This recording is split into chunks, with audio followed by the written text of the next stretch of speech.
থিসারা পেরেরা ব্যাটের নাম যেমন কিস, ঢাকা ক্যাপিটালসের তৃতীয় ম্যাচও জয় হলো মিস। জি হ্যাঁ, ঢাকা ক্যাপিটালসের টানা 3টি ম্যাচ পুরো জয় শূন্য, এবং সবাই যেখানে এক্সপেক্ট করতেছিল যে ঢাকা ক্যাপিটালস হবে এই বিপিএল এর সেরা টিম, সেখানে ঢাকা ক্যাপিটালস এই বিপিএল এর সবচেয়ে বাজে টিম প্রমাণিত হলো এই অবধি।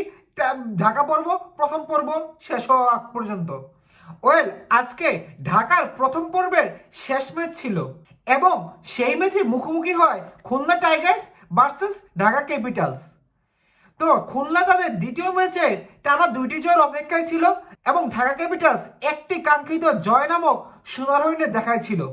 ঢাকা ক্যাপিটালস কিন্তু বোলিংয়ে নেমে ভালোই শুরু দিয়েছিল, এবং খুবই চাপে রেখেছিল খুলনা টাইগার্সকে।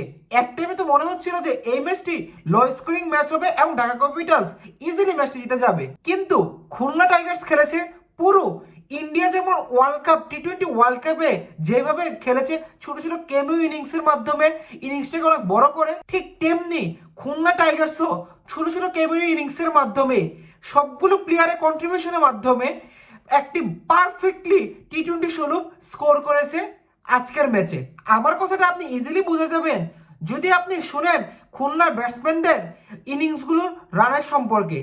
আমি যে 3-4টা ইনিংসের কথা বলি, দেখবেন যে কোনো বড় ইনিংস নেই এর মধ্যে।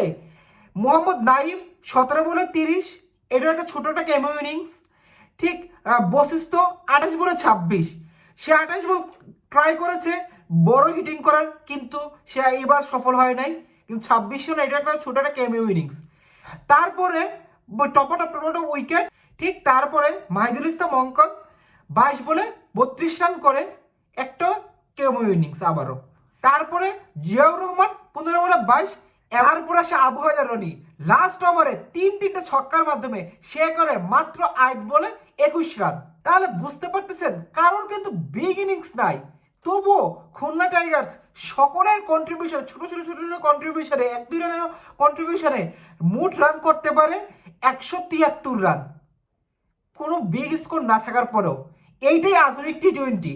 ঠিক আছে, মাঝে মধ্যে 1-2টা প্লেয়ার বিগ স্কোর করে ফেলবে, 250-300 স্ট্রাইকারে খেলবে, এইটা জানি আমি। কিন্তু যদি আপনি as a team, whole team contribute করতে চান, হোল টিম অ্যাড করে ম্যাচ জিততে চান, তাহলে এরকম কেমিও ইনিংসই টি20তে ইম্পর্টেন্ট, যেটা টিম ইন্ডিয়া ঠিক টি20 ওয়ার্ল্ড কাপে করেছিল। আজকে আমি মনে করলাম যে এই টিম ইন্ডিয়ার রেপ্লিকা হচ্ছে খুলনা টাইগার্স, মানে যেভাবে ইনিংসটা করা সাজিয়েছে। ঢাকা ক্যাপিটালসের ক্যাপ্টেন থিসারা পেরেরা অনেক ট্রাই করেছে যে কিভাবে রানগুলোকে আটকানো যায়, কিন্তু সে সফল হতে পারে নাই।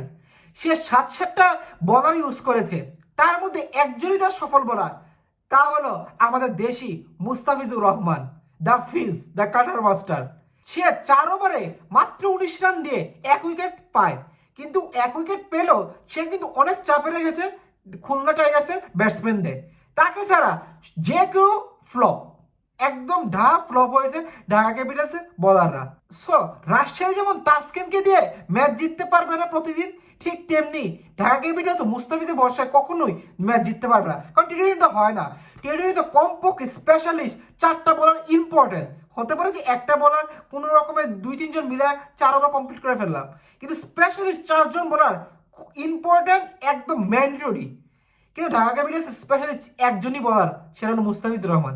আর না হলে দেখেন বলারগুলোর নাম শুনলে আপনি বুঝতে পারবেন আজকে কি কি বলার ইউজ করেছে। আবু জাহিদ রাহি এখনো তার পেস ইমপ্রুভ হয় নাই, এখনো সে 128, 130, 125 এরকম ধরনের বল করে। সে কিন্তু মুস্তাফিজের মতো কাটা দিতে পারে না যে সে কাটারে বেঁচে যাবে, সে জাস্ট দুই পাশেই সুইম করাতে পারে। কিন্তু 128 বা 125 যখন আপনি সুইম করাবেন, তখন আপনি মার খেতে বাধ্য। এটা যে কোনো বল ব্যাটসম্যান দেখে দেখে আপনাকে মারবে, ইটস নর্মাল থিং। এখন টি20 100 আইদার র পেস যেমন নাহিদ রানার মতো একদম 150 মতো বল করবেন, 140-50 মতো বল করবেন ওইটা, আর না হলে মুস্তাফিজের মতো ভেরিয়েশন। কিন্তু মুস্তাফিজও কিন্তু এখন ইদানিং মাইটেড খায়। তারা বুঝতেছেন যে র পেসটা এবং ভেরিয়েশনটা কতটা ইম্পর্টেন্ট টি20 ক্রিকেটে, না হলে কখনো টি20 ক্রিকেটে সার্ভাইভ করতে পারবে না কোনো একটা বলার। তাহলে আবু জাহিদ রাহির সাথে তা হয়েছে। আবু জাহিদ রাহি 4 ওভারে দেয় 49 রান, 1 উইকেট দেখা পাইল কি লাভ, 49 রান 4 ওভারে। মনে হয় যে এরপরে ম্যাচে যদি কোনো স্ট্রং অপোনেন্ট যেমন বরিশাল, তারপর আরও যে বড় বড় টিম আছে লাইক রংপুর, এসব টিমের সামনে পড়লে ও আবার এরকম মাইর খাবে। সিলেক্টের কথা বাদ দিলাম।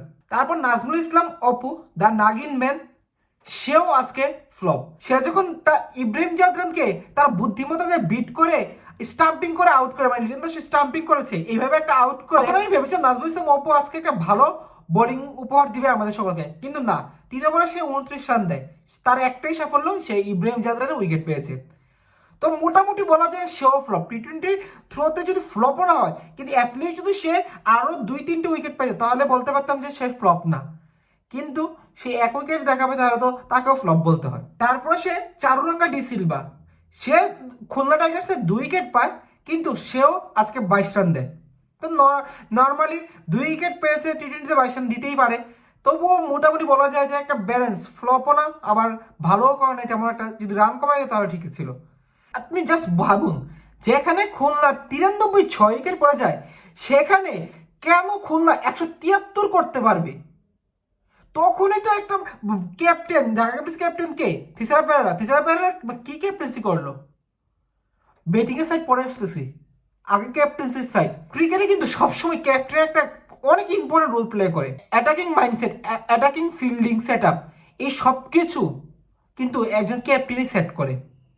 তাহলে ক্যাপ্টেন কি করলো যে 93 6 উইকেট খুলনা টাইগার্সের কেন আটকাতে পারলো না রানটা 173-এ, যেখানে 120-এ বা 130-এ খুলনা টাইগার্সকে আটকানোর কথা? এখন যদি ঢাকা ক্যাপিটালসের ব্যাটিং এর দিকে আসি, তাহলে প্রথমেই লিটন দাস আজকেও ফ্লপ। ভাই আর কত, একটু তো ঢাকা ক্যাপিটালসের ওনারের মুখটা দিকে দেখাচ্ছি, বেচারা নতুন আসছে, পরের বছর আবার এই টিম থাকে কি থাকে না ওইটা গ্যারান্টি নাই।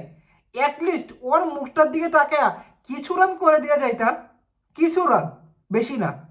শাহিব খান মেবি লিটন দাসের আউট দেখে মনে করতেছিল যে আমি কি টাকা দিয়ে বাংলাদেশের সেরা 1 নাম্বার ওপেনিং ব্যাটসম্যান কিনলাম, যারা আমার আশেপাশে ছিল ওরা কি আমার সঠিক প্লেয়ার কিনতে সাহায্য করছে, নাকি ওদের সকালে গালি দিতেছে শাহিব খান? আসলে আমরা ঢাকা ক্যাপিটালসের ক্যাপ্টেন হিসেবে লিটন দাসকে চেয়েছিলাম, কিন্তু ওপেনার হিসেবে সবার আগে তোমার ভালো করার মেইন প্রায়োরিটি। লিটন দাস আজকেও ফ্লপ, 3 বলে 2 রান। সাকিব খান মেবি গালি দিতেছিল ওর আশেপাশে যেগুলো ছিল ড্রাফটের সময়, যারা বলছিল যে লিটন দাস ভালো হবে, লিটন দাস ভালো হবে, কারণ সাকিব খান তো খেলার সাথে যুক্ত না। তো সাকিব খান এত বুঝারও কথা না যে যে খেলার মধ্যে কে কিরকম করতেছে বা কি হতে পারে। সাকিব খানকে আশেপাশে যারা যেই বলছে বা আর সাকিব খান যাদের সাথে কথা বলে আসছে ক্রিকেটের, ওরা যা বলছে তাই প্লেয়ার কিনছে। ঢাকা ক্যাপিটালসের এই খেলা থাকলে মনে হয় না ঢাকা ক্যাপিটালস যে সেরা 4-এ উঠতে পারবে। তো সাকিব খান কি পরের বছর টিম কিনবে কিনা এটা নিয়ে এখন সন্দেহ না। এখন আমি জানি আসলে যে কত বছর চুক্তি হয়েছে ওদের সাথে, যদি 1 বছরের কন্ট্রাক্ট হয়ে থাকে তাহলে আমি শিওর মনে হয় যে এই খেলা দেখলে সাকিব খান ভয়ে পালাতেও পারে। ঢাকা ক্যাপিটালসের আপনি থিসারা পেরেরা সেঞ্চুরি বাদ দিয়ে দেন, থিসারা পেরেরা সেঞ্চুরির কথা আসতেছি, বাকি প্লেয়ারদের একটু রানগুলো শুনেন। তানজিদ তামিম 15 বলে 19 স্টার্ট পেয়েছে ছেলেটা, কিন্তু কিংসটাকে ক্যারি করতে পারে নাই। আচ্ছা বাদ দিলাম। তারপরে লিটন দাস তো শুনলেনই, 3 বলে 2 রান। তারপরে স্টিফেন স্কেননাজি, ইংল্যান্ডের প্লেয়ার, কিন্তু আমার উচ্চারণ ঠিক হয়েছে কি না মাফ করবেন যদি উচ্চারণটা ভুল হয়ে থাকে, কিন্তু সেও কবে ইংল্যান্ডে খেলছে, কোন জায়গায় ইংল্যান্ডের খেলে আমরা কিছুই জানি না। সেও প্রথম বলে আউট। তারপর সে সাদা দীপু 8 বলে 3, what a test batsman. Bangladesh test টিমে চান্স পেয়েছিল, ওর ওইখান থেকে এখনো বের হতে মনে পারে নাই, এই কারণে 8 বলে 3 করে আউট হয়ে গেছে। তারপরে ইউনাইটেড স্টেট অফ আমেরিকার প্লেয়ার, ওয়াও, রানজাদ 10 বলে 6 run, what a game. United state থেকে কিনছে, 4টিখানি কথা না। কিন্তু ঢাকা ক্যাপিটালস এখন শুধু বাংলাদেশে না বিশ্বমানের টিম হয়ে গেছে। এখন ইউনাইটেড স্টেটের সকল দর্শকের, সকল আমেরিকানের সমর্থন পাবে ঢাকা ক্যাপিটালস। অনেকে বলতেছে যে এই ব্যাটিং এ সাব্বির নাই কেন, মানলাম আপনার সাব্বিরকে ঢুকাই দিল, মানলাম থেসারা পেরেরা আবার একটা ভালো নক খেললো, প্রত্যেকদিন তো সেঞ্চুরি করা পসিবল না, কিন্তু ভালো একটা নক খেললো যে 50-60 রানের।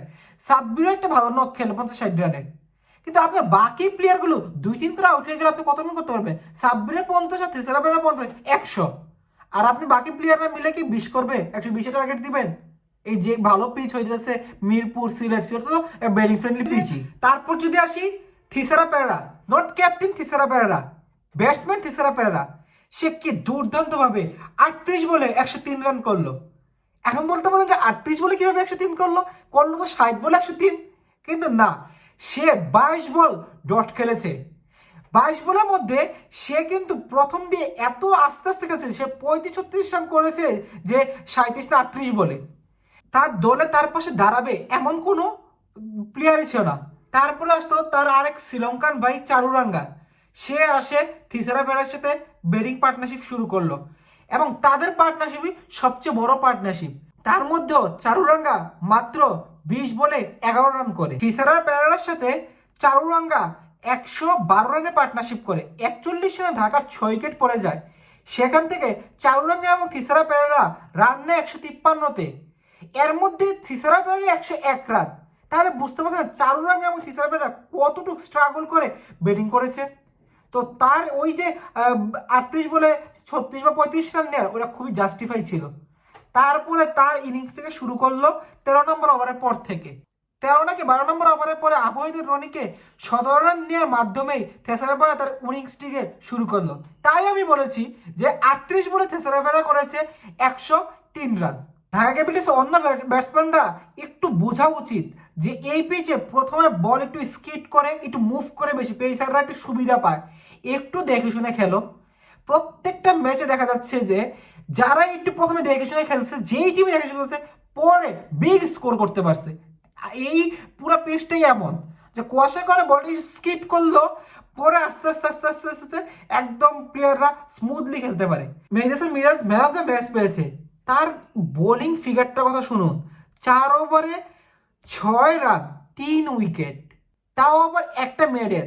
মডার্ন ডে টি-20 ক্রিকেটে এত বাজে ব্যাটিং করেছে ঢাকা ক্যাপিটালস, এত ফালতু ব্যাটিং করেছে ঢাকা ক্যাপিটালসের ব্যাটসম্যানরা উইদাউট থিসারা পেরেরা।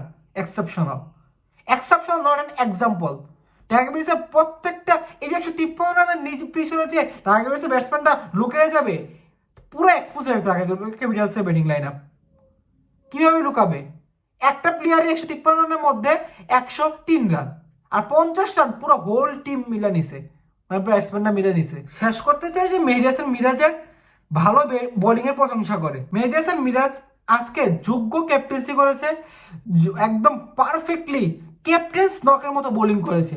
ব্যাটিং এ একটু ফ্লপ হতে পারে, বাট আজকে তার বোলিং ছিল খুবই প্রমিনেন্ট, একদম 100-100।